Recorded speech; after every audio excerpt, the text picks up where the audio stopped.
যে আমাদের এই ক্লাসের পরে আমাদের পরীক্ষা অত্যন্ত কাছে, তো আশা করি সবাই ভালো আছো। আমরা আজকে আমাদের ব্যবহারিক বাংলার বলা যায় শেষ ক্লাস। তারপর তোমাদের যদি কোনো কিছু কনফিউশন থেকে থাকে সেগুলো নিয়ে আলাদাভাবে আমরা আলোচনা করব। আজকের ক্লাসে আমরা মোটামুটি যা যা আলোচনা করব, জ্যোতি চিহ্ন বা বিরাম চিহ্ন, তারপর আলোচনা করব তোমার বাংলা ভাষায় ব্যবহৃত জ্যোতি চিহ্নগুলো, আমাদের জ্যোতি চিহ্ন ব্যবহারে আমাদের ঈশ্বরচন্দ্র বিদ্যাসাগরের অবদান, পারিভাষিক শব্দ প্রয়োগ অপপ্রয়োগ, আমার কি কি কারণে ভাষার অপপ্রয়োগ হয়, এবং আরেকটা যেটা আলোচনা করব সেটা হচ্ছে আমাদের এই প্রতিবেদন। তো এই কয়েকটা জিনিস আমরা আলোচনা করার পরেই আজকে আমাদের ক্লাসটা, ব্যবহারিক বাংলা ক্লাসের শেষ হবে। বাকিটা তোমরা তোমাদের গাইড থেকে বা থেকে পড়ে নিবা। হ্যাঁ, সারাংশ সারমর্ম তোমাদের আছে কিছু, সারাংশ নিয়েও আজকে শর্টকাটে আলোচনা করে দেয়া যায়। যদি তোমরা চাও আমি করে দিব, করবো নাকি বলো?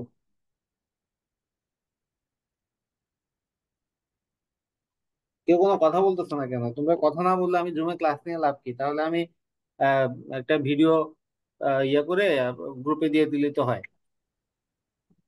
ওকে স্যার। হুম। ওকে। আমি কোনো আওয়াজই শুনতেছি না তোমাদের। Okay sir. নতুন বইয়ের মতো যদি কথা মধ্যে বের না হয় তাহলে কি বলবো আর? তো যাই হোক, আমরা আলোচনা শুরু করে দিই। প্রথমে আজকে আমরা যেটা আলোচনা করব সেটা হচ্ছে জ্যোতি চিহ্ন বা বিরাম চিহ্ন বা ছেদ চিহ্ন। আমরা এই যে যে ছবিতে জ্যোতি চিহ্ন, বিভিন্ন ধরনের জ্যোতি চিহ্ন গুলো বা ছেদ চিহ্ন গুলো আমরা দেখতে পাচ্ছি, জ্যোতি চিহ্ন, ছেদ চিহ্ন বা বিরাম চিহ্ন গুলোকে আমরা আমরা এখন মনে করি যে এটা খুব স্বাভাবিক একটা জিনিস, কিন্তু একসময় কিন্তু এটা এত স্বাভাবিক ছিল না। কারণ প্রাচীন বাংলাতে আমরা যখন প্রাচীন বাংলার বিভিন্ন কবিতা বা ইয়েগুলো পড়বো, হ্যাঁ, বিভিন্ন ডকুমেন্টস গুলো যখন আমরা আলোচনা করব তখন সেখানে দেখবো যে সেখানে শুধু জ্যোতি চিহ্ন বিরাম চিহ্ন বলতে ছিল এক দাড়ি আর দুই দাড়ি। হ্যাঁ, তো যাই হোক, আমরা এখানে আলোচনায় প্রথমে দেখতে পাচ্ছি যে জ্যোতি চিহ্ন বা বিরাম চিহ্নতে আমাদের বলতে কি বুঝি, এগুলো হচ্ছে যে সবগুলো কি এক একটা সংকেত। এই সংকেত বা জ্যোতি চিহ্ন বা বিরাম চিহ্ন হচ্ছে সেই সংকেত, যে সংকেতের কারণে বাক্যের বিভিন্ন ভাব, যেমন জিজ্ঞাসা, বিস্ময়, সমাপ্তি ইত্যাদি সার্থকভাবে প্রকাশ করা যায়। তা আমাদের বাংলা ভাষায় প্রায় 20টির মতো কি আছে, জ্যোতি চিহ্ন আছে। আমাদের কিন্তু অতি সংক্ষিপ্ত প্রশ্ন হিসেবে এটা আসবে যে আমাদের বাংলা ভাষায় টোটাল জ্যোতি চিহ্ন কয়টি। জ্যোতি চিহ্ন হচ্ছে কয়টি? 20টি, এটা মনে রাখবা। তারপর এদের মধ্যে বাক্য শেষে ব্যবহার্য জ্যোতি চিহ্ন 4টি।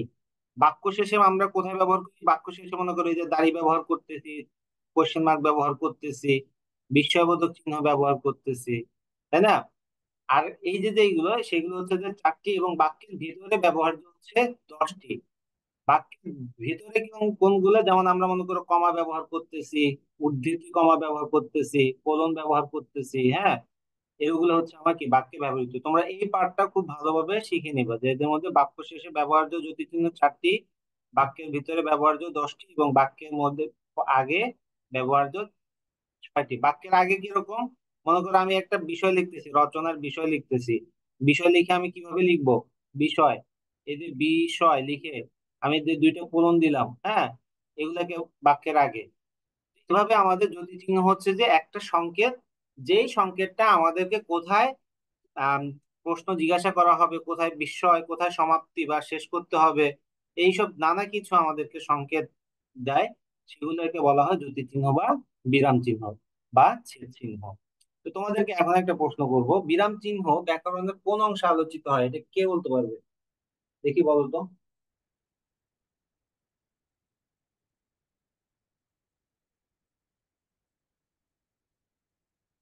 যারা যারা ইয়া করতে না চাও তারা চ্যাট বক্সে অ্যান্সার দিতে পারো।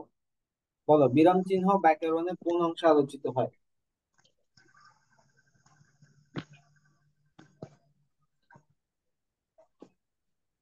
ধারণা আছে ব্যাকরণের কোন কোন অংশ আছে? আমরা ব্যাকরণের রূপতত্ত্ব পড়ি, বাক্যতত্ত্ব পড়ি, অভিধান তত্ত্ব পড়ি, এগুলা মাথায় আছে? আগে পড়ছো? দেখি একজন অ্যান্সার দিয়েছে। কে দিয়েছে? পারতেছি না স্যার, ওয়াসিকুল হাসনাত। পারতেছি না, এটা অশুদ্ধ, এখানে পারছি না। পারছি না বলবে, পারছি না বললে এটা ডিম পাড়া বুঝাবে।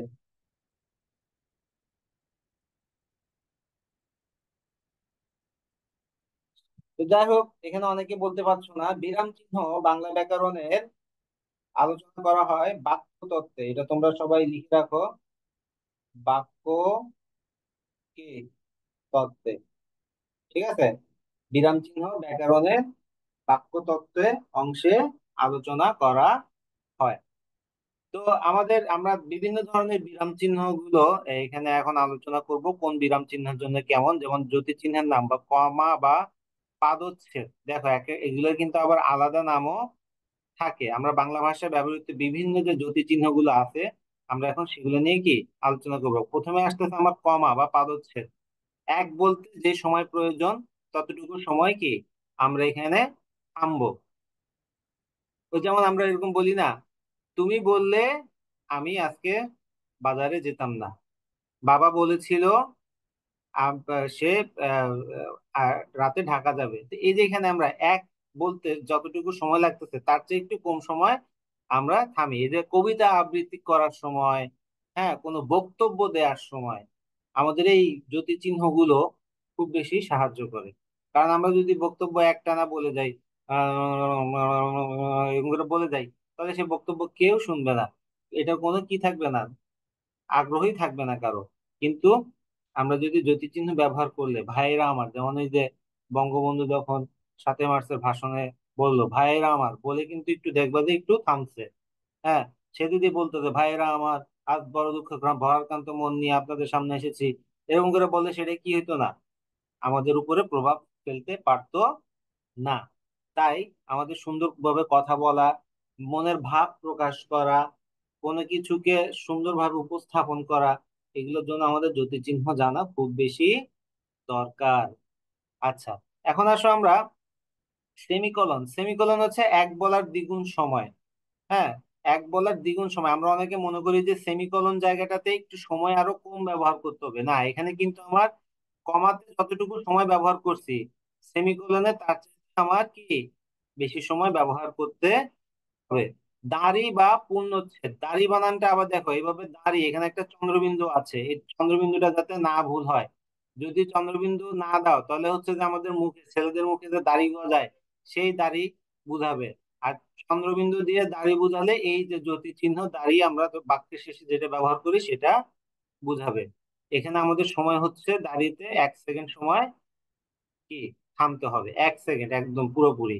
প্রশ্নবোধক, এটাতেও কি আমাদের ওই একই 1 সেকেন্ড থামতে হবে। তোমার বাড়ি কোথায়, তুমি কোথায় যাচ্ছ, তুমি কেন এমন করলে, এই দিকগুলোতে আমাদের কি এই প্রশ্নবোধক চিহ্ন ব্যবহার করি। বিস্ময় বা সম্বোধন চিহ্ন, ওমা তুমি, দেখো এই যে যে আমরা বলি আহ, কি ওয়াও, এইভাবে আমরা একটা কথা বলি, বা আহ, এভাবে একটা কথা বলতেছি।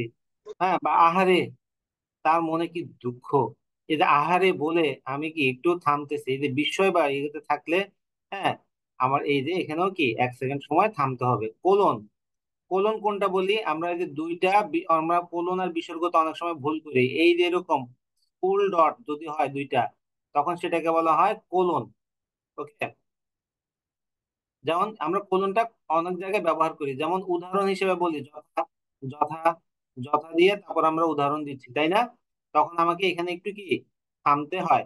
বা বিষয়, আমরা ব্যাকরণের এই যে যে ইয়া করি যে সময় বিষয়, আমরা যে সময় সরি আবেদনপত্রের বিষয় বিষয় লিখি, ওই বিষয়তে কিভাবে কোলন আমাদের ব্যবহার করতে হয়।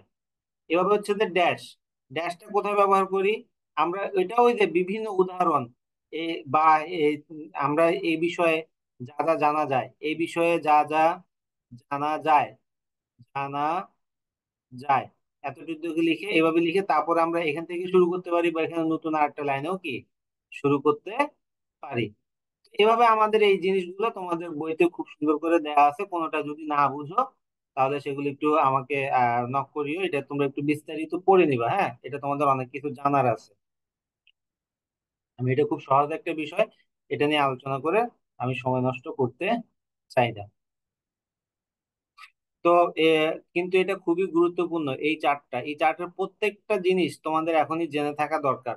যদি এগুলা জেনে না থাকো তাহলে কিন্তু তোমাদের ভবিষ্যতে বাংলায় অনেক জায়গায় তোমরা কি করবা, অর্থ বুঝতে পারবে না। তোমরা অনেক জায়গায় তার মূল ভাবার্থটা ধরতে পারবে না। হ্যাঁ, আমরা অনেক সময় লিখতে গেলেও এইসব জায়গায় এই কোলন চিহ্নগুলো ব্যবহার করতে গেলে আমাদের কি ভুল হয়ে যায়, সেক্ষেত্রেও আমাদের সতর্ক থাকতে হবে। এখন বাংলার স্টুডেন্টের লেখায় বাংলা বানান ভুল, বাংলা বাক্য ভুল, জ্যোতি চিহ্নের ব্যবহারের ভুল, এগুলো মেনে নেওয়া যায় না। ঠিক আছে? এখন মনে করো একজন আর্মি অফিসার, সে যদি বলে যে কি আমি পিস্তল চালাতে জানি না, হ্যাঁ, বা তার পিস্তলে যদি ইয়া হয়, সমস্যা ঠিক করতে পারতেছে না, তাহলে আমরা সেই আর্মি অফিসারকে কি ভালোভাবে দেখবো? দেখবো না। একজন ডাক্তার, সে যদি রোগ নির্ণয় করতে না পারে, তাহলে এটা তার একটা ব্যর্থতা। এভাবে আমাদের যে পেশায় আছে, বা আমাদের এখন যেহেতু আমরা যে সাবজেক্ট নিয়ে পড়াশোনা করতেছি, আমরা যদি এটাকে সত্যি ভাবে বা ভালো করে আইডেন্টিফাই করতে না পারি, তাহলে সেটা আমাদের ব্যর্থতা হবে। তাই এই কোলন চিহ্নটা আমাদের খুব গুরুত্বপূর্ণ। কোলন চিহ্নটা তাই ভালো করে শিখে ফেলবে। তো আমরা এর ভিতরে অনেকগুলোই আমাদের আলোচনা করেছি। যুগল উদ্ধৃতি চিহ্ন, যুগল উদ্ধৃতি চিহ্ন, একক উদ্ধৃতি চিহ্ন। একক উদ্ধৃতি চিহ্নটা মনে করো ব্যবহার করা হয় যে একজন রহিম, একজন রহিম নামে একজন, হ্যাঁ, আপনার সাথে দেখা করতে এসেছে, তাহলে এই যে রহিমটাকে আমি এভাবে আলাদাভাবে করে দিলাম। আর উদ্ধৃতি মানে হচ্ছে কেউ একটা কিছু বললো, রহিম সাহেব বললেন তুমি আজকে বাড়ি যাও। তাহলে এই যে যে একটা উক্তি বলছে, সেই উক্তিটা আমরা এখানে কি এভাবে ডাবল উদ্ধৃতি চিহ্নের মাধ্যমে কি করতেছি, দিচ্ছি। এখানে খেয়াল করো, হবে ডাবল উদ্ধৃতি চিহ্ন প্রথমে এভাবে, এভাবে, আর শেষ হবে যেখানে সেখানে হবে এভাবে। আচ্ছা, ব্র্যাকেট বা বন্ধনী এখানে থামার প্রয়োজন নাই, কারণ ব্র্যাকেট বা বন্ধনী তো আমরা জানি যে এটা ফার্স্ট ব্র্যাকেট, হ্যাঁ, এটা প্রথম বন্ধনী, এটা দ্বিতীয় বন্ধনী, এবং এটা তৃতীয় বন্ধনী। এখানে আমার থামার প্রয়োজন নাই। ধাতু, দ্যোতক চিহ্ন, এগুলো যে ধাতু বা এগুলো তো আমাদের ব্যাকরণের ইয়েতে কি পরবর্তী রূপক বোধক চিহ্ন, পূর্ববর্তী রূপক বোধক চিহ্ন, সমান চিহ্ন, বর্জন চিহ্ন, সংক্ষেপণ চিহ্ন। হ্যাঁ, আর এগুলা হচ্ছে যে আমাদের এই ইয়েতে আমরা পড়ে নিব। ইলোক বা লোপ চিহ্ন, এখানে একটা লোপ চিহ্ন আছে, দেখো ইলোক বা লোপ চিহ্ন, এটা হচ্ছে যে মনে করো আমরা তারপরে, তার উপরে না বলে, হ্যাঁ, উপরে না বলে এখানে উটা বাদ দিয়ে এখানে একটা এভাবে কমা দিয়ে দেয়। আমরা এভাবে সাহিত্যের অনেক ইয়াতে এভাবে দেখবো, মানে তারপর, এটা কবিতার বা ইয়াতে নানা জায়গায় এরকম করে ব্যবহার করা হয়। তো উপর না বলে এটা বলতেছে কি তারপর, কিন্তু এখানে একটা উ ছিল, সেটাকে বাদ দিয়ে এই জন্য এটার নাম দেওয়া হয়েছে লোপ চিহ্ন, এই রিলেক বা লোপ চিহ্ন। তো আমরা পরের স্লাইডে চলে যাই। আমরা এখন যেটা আলোচনা করবো ঈশ্বরচন্দ্র বিদ্যাসাগরকে নিয়ে। আমরা ঈশ্বরচন্দ্র বিদ্যাসাগরের আগে বাংলা ভাষা এই কোনো বিরাম চিহ্ন ব্যবহার করা হতো না। ঈশ্বরচন্দ্র বিদ্যাসাগর, তার জন্মসালটা একটু খেয়াল করো। তার জন্মসাল,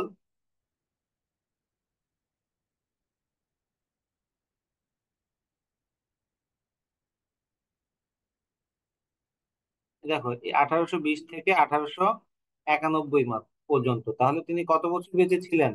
তিনি বেঁচে ছিলেন 71 বছর, 1820 থেকে 1891। তিনিই প্রথম বাংলা গদ্যে ইংরেজি অনুসরণে বিরাম চিহ্নের প্রয়োগ করেন। খেয়াল করো, এই যে ইংরেজির অনুসরণে, ইংরেজি ভাষা থেকে অনুসরণ করে তিনি কি করছেন, এটাকে বাংলাতে ব্যবহার করা শুরু করছেন। এই জন্য তাকে অনেকে ছি ছি বলেছে, তুমি এখান থেকে কপি করেছো, এই করেছো, সেই করেছো।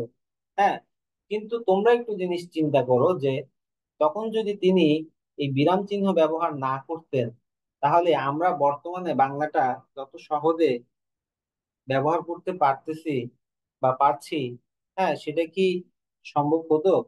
কিন্তু তিনি কিন্তু সব ধরনের বাধা বিপত্তি উপেক্ষা করে বাংলাতে কি প্রথম এই বিরাম চিহ্নের ব্যবহার শুরু করেন। শুধু তিনি যে বাংলাতে বিরাম চিহ্নের ব্যবহার শুরু করেছিলেন তাই নয়, তিনি বাংলা গদ্যেরও প্রচলন শুরু করেছিলেন। বাংলা গদ্য কিন্তু এর আগে আমাদের যত ধরনের সাহিত্য রচিত হতো সব কিছু রচিত হতো কি ভাষায়? পদ্যে বা কবিতার মাধ্যমে। কিন্তু তিনি প্রথম কি করলেন, গদ্য রচনা শুরু করলেন। তিনি প্রথম ইংরেজি থেকে অনুসরণ করে, হ্যাঁ, সেটা কি করলেন, বাংলাতে প্রয়োগ করলেন। এটাকে আমরা কপি বলতে পারবো না। এটাকে বলতে পারবো যে আমরা অনেক সময় এই যে ডাক্তারি বিদ্যা বা আমাদের এই যে আইন কানুন অনেক কিছু বিদেশে যেটা ভালো সেটা গ্রহণ করে আমরা আমাদের কাজে লাগাচ্ছি না, এরকমই সে ভালো জিনিসটাকে গ্রহণ করে আমাদের কাজে লাগিয়েছিলেন। তো যাই হোক, বিদ্যাসাগরের পূর্ববর্তী বাংলা গদ্যেও কেবল দাড়ি ব্যবহৃত হতো। ওই যে বলছিলাম যে দাড়ি ব্যবহার করা হতো, এভাবে একটা দাড়ি, আবার কোথাও কোথাও কি এভাবে দুইটা দাড়ি ব্যবহার করা হতো। তো এই যে জিনিসটা তিনি বাদ দেন। তো তার এই মানে একটা বিশৃঙ্খল ভাষাকে তিনি সুশৃঙ্খল করেছিলেন এই বিরাম চিহ্ন ব্যবহার করার মাধ্যমে। তো ঈশ্বরচন্দ্র বিদ্যাসাগর রবীন্দ্রনাথ তাই কি বলছে, বাংলা গদ্যের জনক উপাধি দিয়েছিলেন। দেখো, ঈশ্বরচন্দ্র বিদ্যাসাগরকে বাংলা গদ্যের জনক উপাধি কে দিয়েছিলেন? এটা দিয়েছিলেন রবীন্দ্রনাথ ঠাকুর। তো বিদ্যাসাগরই বাংলা গদ্যকে যথার্থভাবে ফুটিয়ে তোলেন। তিনি গদ্য লেখার নিয়ম কানুন আবিষ্কার করেন এবং গদ্য পদ্যের মতো ছন্দবদ্ধ রচনা নয়, তিনি গদ্যেরও একটা কি আছে, ছন্দ আছে। আমরা যে বড় বড় রাইটারদের লেখা পড়ি, এগুলো পড়তে আমাদের ভালো লাগে কেন? কারণ এখানেও লেখকেরা কি করে, একটা কি সুন্দর একটা ছন্দ এখানে থাকে। যেমন আমি যদি বললাম, আমি বাসায় গেলাম, আমি ওখানে গেলাম, আমি ওটা করলাম, আমি এটা করলাম, খালি লাম লাম লাম, এরকম করে আমরা অনেক সময় কি পরীক্ষার খাতায় লিখে থাকি, বিয়ে করি। আমরা কিন্তু বড় বড় সাহিত্যিকদের লেখাতে দেখবা যে কি এরকম কিছু থাকে না, ব্যতিক্রম থাকে। আমরা পরের লাইন, একটা লাইন পড়লে পরের লাইনটা পড়ার জন্য আমরা আগ্রহী হয়ে উঠি। এটা হচ্ছে বড় বড় কবি সাহিত্যিকদের সবচেয়ে বড় অবদান। তো যাই হোক, তিনি বিরাম চিহ্নের ব্যবহার ঠিকভাবে ব্যবহার করে বিদ্যাসাগরের যে গদ্যের একটা ছন্দ আছে সেটা বুঝিয়ে দিলেন। আর গদ্য ভাষাকে সুস্পষ্ট করার পথও তিনি দেখিয়ে দিলেন কিভাবে, এই যে দাড়ি কমা ব্যবহারের মাধ্যমে। আমি এই যে দাড়ি কমা, দাড়ি বানানটা একটু ভুলেছি, এখানে একটা চন্দ্রবিন্দু হবে, হ্যাঁ। এই দাড়ি কমা সেমিকোলন ইত্যাদি ব্যবহারের মাধ্যমে তিনি কি আমাদের গদ্যটাকে পড়তে কোনো সমস্যা না হয় সেই ব্যবস্থাটা তিনি আমাদেরকে করে দিলেন।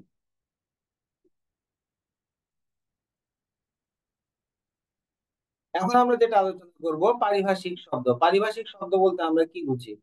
পারিভাষিক শব্দের ইংরেজি শব্দ ইয়েটা হচ্ছে যে কি টার্মিনোলজি। পারিভাষিক শব্দের ইংরেজি যে শব্দ, আমরা সেটাকে বলেছি কি টার্মিনোলজি। এখন খেয়াল করো যে আমরা পারিভাষিক শব্দটা বলতে আমরা কি বুঝি। আমাদের বাংলা ভাষায় ব্যবহৃত বিভিন্ন বিদেশি শব্দ আছে, হ্যাঁ। এই বিদেশি শব্দগুলো আহ আমাদের এগুলোকে ভাবাদনমূলক মানে ভাব যোগ অনুবাদমূলক প্রতিশব্দকে বলা হচ্ছে যে কি পারিভাষা, পরিভাষা বা টার্মিনোলজি। এই পরিভাষা জানা আমাদের জন্য অত্যন্ত গুরুত্বপূর্ণ, কারণ আমরা যদি আমাদের এই উম, আহ মানে প্রতিশব্দ যদি না থাকে, হ্যাঁ, আমাদের তখন এই মূল শব্দটা যদি প্রতিশব্দ যদি আমাদের কাছে না থাকে, তাহলে আমরা সেক্ষেত্রে এই পারিভাষিক শব্দগুলো আমরা কি করি, ব্যবহার করি। যেমন মনে করো ফাইল, ফাইলের বাংলা হচ্ছে নথি। বা আবার মনে করো এই যে মোবাইল, মোবাইলের বাংলা কি, কে বলতে পারবে দেখি বলো তো? চ্যাট বক্সে লিখো মোবাইলের বাংলা কি।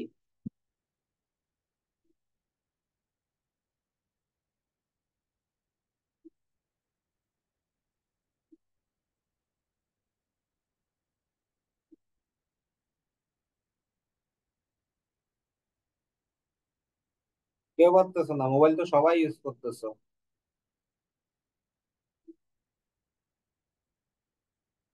মোবাইলের বাংলা হচ্ছে মুঠোফোন। টেলিফোনের বাংলা দূরআলাপনী। টেলিভিশনের বাংলা কি, দূরদর্শন, হ্যাঁ। রেডিওর বাংলা কি, বেতার। এই যে যে আমরা এইসব শব্দগুলোর বাংলা আমাদের সরাসরি অনেক সময় থাকে না, তখন আমরা এগুলো কিছু বাংলা তৈরি করে নেই। এইগুলাকে বলা হচ্ছে কি পারিভাষিক শব্দ। ঠিক আছে। তো আমাদের এই যে বাংলা ভাষায় কতগুলো বিদেশি শব্দ সরাসরি প্রতিশব্দ নাই, এই শব্দগুলো, এটা আমি পারিভাষিক শব্দের একটা লিস্ট তোমাদেরকে আমি পিডিএফ দিয়ে দিব হোয়াটসঅ্যাপে, তোমরা ওইটা ভালো করে শিখে নিবা। হ্যাঁ, ওইগুলো ঘুরে ফিরে তোমাদের কিছু প্রশ্ন আসতে পারে। আর এর আগে আমরা গদ্যের যে সেমিকোলনের ইয়েটা দিছি, এগুলো একটু ভালো করে চ্যাপ্টারটা পড়ে নিবে, কারণ তোমার বাংলা বিরাম চিহ্নের গুরুত্ব এরকম একটা প্রশ্ন আসতে পারে, বা এখান থেকে কয়েকটা আহ ওই বিরাম চিহ্ন দিয়ে বলতে পারে যে কি এগুলো কোন কোন ক্ষেত্রে ব্যবহৃত হবে, সেগুলো লেখো। তো পারিভাষিক শব্দের পরে আসতেছে আমাদের প্রয়োগ অপপ্রয়োগ। এখানেও আসলে তোমাদেরকে শেখানোর কিছু নাই, এগুলো তোমরা ইন্টারে পড়ছো, পরিভাষাও কি ইন্টারে পড়েছো। তো ইন্টারে যেগুলো যেগুলো গুরুত্বপূর্ণ এগুলো পড়ছো, সেগুলো সেগুলো এখানে পড়লেও কি হবে। তো এই যেটা বলছিলাম যে শব্দ প্রকরণে শব্দের শুদ্ধ এবং সঠিক প্রক্রিয়াকে বলা হয় প্রয়োগ, আর অন্যদিকে কোন শব্দের ভুল প্রয়োগকে বলা হয় অপপ্রয়োগ। যেমন দেখো, এই যে অশ্রু জল ব্যাকরণের নিয়ম অনুযায়ী এখানে অপপ্রয়োগ ঘটেছে। কি অপপ্রয়োগ ঘটেছে? অশ্রু মানেই তো হচ্ছে যে কি চোখের জল। তাহলে আমার এখানে আবার এই অশ্রু জল বলার করার দরকার কি? অশ্রু জলে তার বুক ভেসে গেল। হ্যাঁ, তো এইটা কথাটা তো আমার ভুল হয়ে গেল না? আমরা যদি বলতাম যে চোখের জলে তার বুক ভেসে গেল, হ্যাঁ, তাহলে আমরা সেটাকে বলতে পারতাম যে না, ঠিক আছে। কিন্তু অশ্রু জল কথাটা ভুল, অশ্রু মানে হচ্ছে চোখের পানি। তো এখন ওই যে এক লোক, এক শিক্ষক, তিনি কি করছে, তাকে এক স্টুডেন্ট জিজ্ঞাসা করছে, স্যার, নয়ন ভাসিয়া গেল কপলের কপল ভাসিয়া গেল নয়নের জলে, এটার অর্থ কি? স্যারে তো বলতেছে কপল। আরে কপল কপল মানে তো আমি জানি যে গাল। গাল তো কানলে গাল ভেজার কথা ছিল, এখন এখানে গালই না ভিজবে, আর কি ভিজবে? সে বলে যে তাহলে শোন, এটা পরের লাইনটা তো তুই জানোস না, পা দুটি বাঁধা ছিল গাছের ডালে, মানে উল্টা করে বাঁধা ছিল, ঝুলায় বাঁধা ছিল, এই কারণে তার চোখের জলে কপল ভেসে গেল। এখন আসলে কপল বলতে আমরা কি বুঝি? কপল মানে কি? এই কপল মানে হচ্ছে যে গাল। ঠিক আছে, আমরা কান্না করলে এই গালই ভিজবে। তো এইভাবে আমাদের অনেক জায়গায় আমরা অপপ্রয়োগ করে ফেলি। এবং বাংলার স্টুডেন্ট হিসেবে আমাদেরকে এই অশুদ্ধ গুলোকে সবসময় ত্যাগ করতে হবে এবং শুদ্ধটাকে সবসময় প্রায়োরিটি দিতে হবে। তোমরা এখানে একটা জিনিস তোমাদেরকে বলি, তোমরা যখনই সময় পাবা বাংলা ব্যাকরণ বই থেকে এই প্রয়োগ অপপ্রয়োগের চ্যাপ্টারটা ভালো করে পড়ে নিবে। ঠিক আছে, এখানে উদাহরণগুলো ভালো করে পড়বা। আমি তোমাদের এটা একটা পিডিএফ নোট দিয়ে দেবো বিস্তারিত, ওটা পড়লে তোমরা বুঝতে পারবে। আর কোনো কিছু না বুঝলে সেটা আলোচনা করে দিও, আমি ওখানে মার্ক করে ওটা আলোচনা করে দিব। ঠিক আছে। তো যাই হোক, আমরা এখন এখানে পরের ইয়েতে চলে যাই। প্রয়োগ অপপ্রয়োগের কারণ হচ্ছে সাধারণত অর্থগত ভুল ধারণার কারণে, ওই যে বললাম কপল ভাসিয়ে গেল নয়নের জলে। হ্যাঁ, শব্দ গঠনের ভুল হওয়ার কারণে এবং উচ্চারণগত ত্রুটি। এই যে আমাদের এটার কারণে আমরা সবচেয়ে বেশি বানান ভুল করি। আমরা যেমন মনে করো কি, এই যে যে চট্টগ্রামের মানুষ, হ্যাঁ, ছ ছ একরকম করে ফেলে। হ্যাঁ, ওয়াসিফুল হাসনাত বলো। স্যার, অনেকে বলে আমি রিডিং পড়তেছি, এটা কি শুদ্ধ কি হবে? এটা তো ভুল। আমি জি রিডিং স্যার। করতেছি হবে, আমি রিডিং করতেছি হবে না। আমি লাউডলি পড়তেছি, বা আমি সশব্দে পড়ছি। হ্যাঁ, এভাবে বাংলা বলতে পারি, সশব্দে পড়ছি বা সরব পাঠ করছি, এরকমও হতে পারে। ওকে, সরব পাঠ, আমি সরব পাঠ, জোরে জোরে পাঠ, আওয়াজ করে পড়তেছে, যেটা সবাই শুনতে পাবে। আমি যে সময় 6-7 স্টুডেন্ট ছিলাম, তখন পাড়ায় পড়তে বসলে আশেপাশের সবাই জানতো যে মেহেদি পড়তে বসছে, মানে বিশাল লাউডলি পড়তাম।